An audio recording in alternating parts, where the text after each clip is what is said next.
के पन्ने जब पलट जाते हैं तो दिखती है भारत की समृद्ध विरासत, सभ्यता, संस्कृति और आजादी के वो स्वर्णिम युग जो आज भी हमें गौरवान्वित करते हैं। जब जब बात हमारे स्वतंत्र भारत की आती है तो पूरा देश उन योद्धाओं और अपने पुरखों को याद करता है जिन्होंने अपनी जान की बाजी लगाकर इस देश को अंग्रेजों की बेड़ियों से आजाद कराया और हमें गुलामी से खुली हवा में सांस लेने की आजादी दी।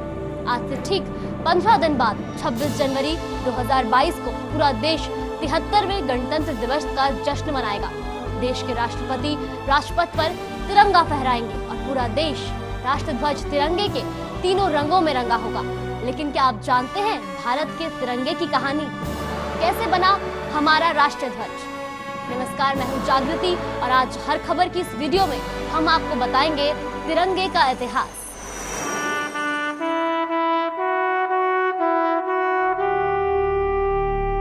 दुनिया में हर स्वतंत्र देश का अपना एक झंडा होता है। वही झंडा एक स्वतंत्र देश का प्रतीक माना जाता है। ठीक उसी तरह 15 अगस्त 1947 को देश के वीर स्वतंत्रता सेनानियों ने भारत को अंग्रेजों के राज से आजाद करवाया था। उससे कुछ दिन पहले 22 जुलाई 1947 को आयोजित संविधान सभा की बैठक हुई और उसी बैठक में राष्ट्रध्वज के वर्तमान स्वरूप को अपनाया गया।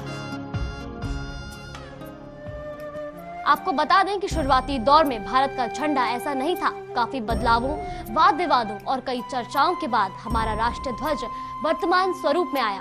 भारतीय तिरंगे का जो स्वरूप आज आप देख रहे हैं वो दरअसल एक लंबी कड़ी से गुजरकर संभव हो पाया है। राष्ट्रध्वज का पहला स्वरूप स्वदेशी आंदोलन के दौरान अपनाया गया था।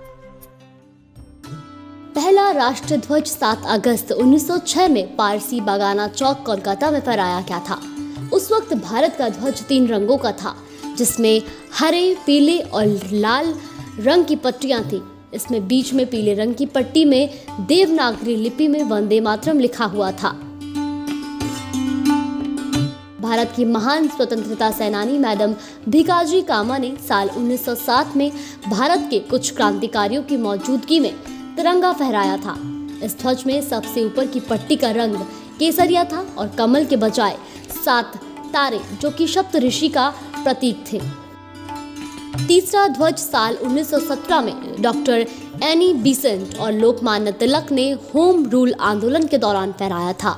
इस ध्वज में 5 लाल और 4 हरी क्षैतिज पट्टियां एक के बाद एक और सप्तऋषि के स्वरूप में इस पर बने 7 सितारे थे।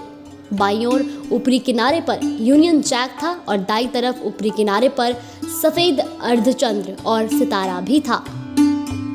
चौथा ध्वज अखिल भारतीय कांग्रेस कमेटी के सत्र के दौरान 1921 में बेजवाड़ा में फहराया गया था। पिंगली वेंकैया ने इसे केसरिया और हरे रंग से डिजाइन किया था, जो हिंदू और मुस्लिम दोनों समुदायों को दर्शाता था। फिर जालंधर के लाला हंसराज ने इसमें चरखा जोड़ा और गांधी जी ने भारत के बाकी समुदायों का प्रतिनिधित्व करने के लिए इसमें सफेद पट्टी और एक चलता हुआ चरखा जोड़ने का सुझाव दिया था। साल 1931 में फहराया गया राष्ट्रध्वज हमारे आज के राष्ट्रध्वज के स्वरूप के बेहद करीब पाया गया। इस झंडे में 3 रंग केसरिया, सफेद और हरे रंग की पट्टियां थी। सफेद पट्टियों के बीच में गांधी जी के चरखे का प्रतीक बनाया गया था और आज जो हमारे तिरंगे का स्वरूप आप देख रहे हैं वो 22 जुलाई 1947 को संविधान सभा की झंडा समिति से लिया गया। इस समिति में अध्यक्ष डॉक्टर राजेंद्र प्रसाद थे, जो आगे चलकर देश के प्रथम राष्ट्रपति बने। कमेटी की सिफारिश पर 22 जुलाई 1947 को संविधान सभा ने भारत के राष्ट्रध्वज को अंतिम रूप दिया, जिसमें 3 रंग है, केसरिया, सफेद और हरा। केसरिया को साहस और बलिदान का प्रतीक कहा जाता है। सफेद रंग को शांति और सच्चाई का प्रतीक कहा जाता है, जबकि हरा रंग संपन्नता का प्रतीक होता है। सफेद रंग की पट्टी के बीच में बना अशोक चक्र, जिसमें 24 तिल्लियां हैं। आजादी के बाद तिरंगे को फहराने की इजाजत सिर्फ 15 अगस्त और 26 जनवरी को ही थी, लेकिन साल 2022 में कांग्रेस नेता नवीन जिंदल की एक याचिका की सुनवाई करते हुए सुप्रीम कोर्ट ने तिरंगे को बाकी दिनों में फहराने की मंजूरी दे दी। तो ये थी हमारे देश की आन बान और शान तिरंगे के पीछे की कहानी। आज के लिए फिलहाल इतना ही। गणतंत्र दिवस से जुड़ी ऐसी खास कहानियों को जानने के लिए लाइक और सब्सक्राइब कीजिए हर खबर।